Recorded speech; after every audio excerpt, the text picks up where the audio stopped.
লেজ লাড়ে লাড়ে আস্তে করে কোথায় ঢুকে যায়? খাঁচায়। আবার সিঁড়ির নিচে চলে যায়, আর মেহমান উপরে উঠে যায়। হযরত ওয়ালা দামাত রহমতুল্লাহ আলাইহি বলেন যে সূরা ফালাক আর সূরা নাস মানে কি জানো?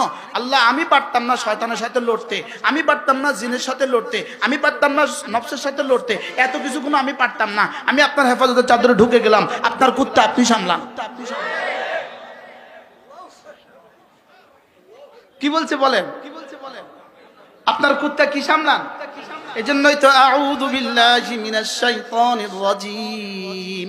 আল্লাহ এই মালউনের সাথে, এই রাজিমের সাথে, এই শয়তানের রাজিমের সাথে আমি পারতাম না, আমি পারতাম না। আমাকে একা ছেড়ে দিলে সে আমাকে দখল করে ফেলবে। আল্লাহ, আমি না আউযু বিল্লাহ আপনার কাছে পানা চাই। কি হয়?